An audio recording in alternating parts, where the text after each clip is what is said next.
కోరుతున్నారు. ఎట్లా చూడాలి ఇవాళ? జైలు అంటే అందరికి ఒకటే కదా? నవీన్ గారు, ముందుగా మీకు తోటి ప్యానలిస్ట్ కి ఈబీఎన్ వీక్షకులందరికీ నమస్కారం. ఇప్పుడు వంశీ గారి ధైర్యం ఏంటంటే, బోరగడ్డ అనిల్కి బిర్యానీ పెట్టనప్పుడు లేనిది, మ్మ్. వెంకటరెడ్డికి ఏసీలు ఇవ్వంగా లేనిది జైల్లో, ఓకే. నాకు కావాల్సిన మంచాలు కంచాలు ఎవరా?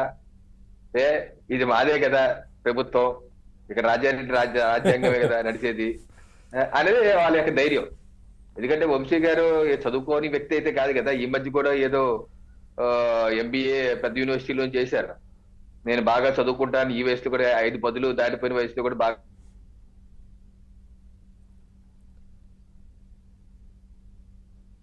ఇదా ఆడియో రావట్లేదు వంశీ గారు. సారీ. రవికిరణ్ గారు. సార్ రవికిరణ్ గారు, మీ ఆడియో రావట్లేదు.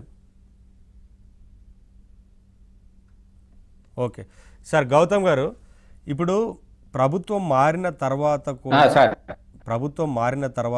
ఈ దాడులకు తెగబడ్డారంటే, అంటే కిడ్నాప్ చేసి, అంటే వైసీపీ అధికారంలో ఉన్నప్పుడు అంటే పోలీసులు వారికి సహకరించారా, అవన్నీ వేరే విషయాలు. కానీ ఇవాళ ప్రభుత్వం మారిన తర్వాత కూడా కిడ్నాప్ చేసేంత ధైర్యం చేశారు, కేసును విత్డ్రా చేయించుకోమని బెదిరించారంటే వీళ్ళని ఎలా చూడాలి సార్? ఇక్కడ ఎవరి వైఫల్యం?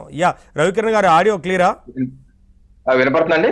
క్లియర్. మాట్లాడండి, ఇప్పుడు మాట్లాడండి. ఇంతకుముందు ఆడియో రాలేదు. కరెంట్ పోయింది. Please continue. సో ఆయన ధైర్యం, ఆయన చదువుకోని వ్యక్తి అయితే కాదండి. ఆయన పెద్దగా చదువుకుంటున్నాడు. 5 పదులు దాటిన వయసులో కూడా నేను ఇప్పటికి స్కూల్ కి స్టూడెంట్ అన్నట్టుగా బయలుదేరే వ్యక్తి. కాకపోతే ఏంటంటే పెరుగుడు విరుగుడు కనుక కానీ ఆయన చేసినటువంటి వ్యవహారాలు, ఇప్పుడు చంద్రబాబు నాయుడు గారు జ్యుడిషియల్ కస్టడీలో ఉంటే ఈయన వీళ్ళ నాయకులు ఏ రకమైన అపహాస్యాలు చేశారండి, ఏ రకమైన హేళన. 73-74 ఏళ్ల వయసులో ఆయన జ్యుడిషియల్ కస్టడీలో ఉంటే రాజమండ్రిలో చిన్నవి కూడా రోజా గారు లాంటి వాళ్ళు వచ్చేసి నువ్వేనా అత్తగారింట్లో ఉంటున్నావా, జైలు అంటే నీకు తెలియదా అని చెప్పేసి హేళన చేసినటువంటి వ్యక్తులు, మరి ఈ రోజు వాళ్ళు చేస్తుంది ఏంటి? ఈ రోజు జైల్లో ఆయన గొడవ పడుతున్నట్టు, లేకపోతే విధ విషయం బయటకు వస్తుంది సమాచారం. అది నిజమని చెప్పి అందరూ అనుకుంటున్నారు కూడా. ఎందుకంటే నోరు మంచిదైతే ఊరు మంచి అవుతుందండి. వల్లభనేని వంశీ గారిది నోరా లేకపోతే మోరా? అది అయితే 5 ఏళ్ళుగా చెవులు చిల్లు పడిపోయినాయి. ఏం మనుషులు అంటే ఏం సంస్కారం అండి మీది? నాకు అర్థం కాదు. రాజకీయాల్లో సైద్ధాంతిక విభేదాలు ఉండొచ్చు. ఓకే, మీరు గెలిచారు టీడీపీ నుంచి, ఏదో మీకున్న కేసులు కాపాడుకుంటా చిరగకి వైసీపీకి వెళ్ళారు. మరి వెళ్ళిన వాళ్ళు ఆ రకమైనటువంటి దుర్భాషలాడతారా? వ్యక్తిత్వ హరణాలు చేస్తారా? పుట్టుకల మీద పుట్టగతులు లేని మాటలు మాట్లాడతారా? మాట్లాడితే రోడ్డు మీదకి వచ్చేసి ఎవరిని పడితే వాళ్ళని ఏ రకంగా ఆయనకి ఆ రోగం ఉంది, ఈయనకి ఈ రోగం ఉంది, ఈయనకి ఇది చేయలేత్తలేము, ఇటువంటి అన్ని చేసి అన్ని రోజులు ఒక రకంగా ఉండవు కదా వంశీ గారు. అన్ని రోజులు ఒక రకంగా ఉండవు. బళ్ళు అవుతాయి, బళ్ళు ఓళ్ళు అవుతాయి.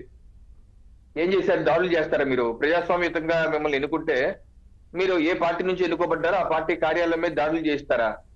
దాడులు ఎందుకు చేశారు అంటే నాకేం సంబంధం లేదు, ఒక్క మాట అనలేదు. ఆ రోజు కూడా ఆయన ఫిబ్రవరి 20 తారీఖు 2023 అయితే అనలేదు, ఒక మాట అనలేదు. ఊరుకుంటారా? వేరే వాళ్ళు వస్తే మా ఊరికి వేరే వాళ్ళు వస్తే ఊరుకుంటారా?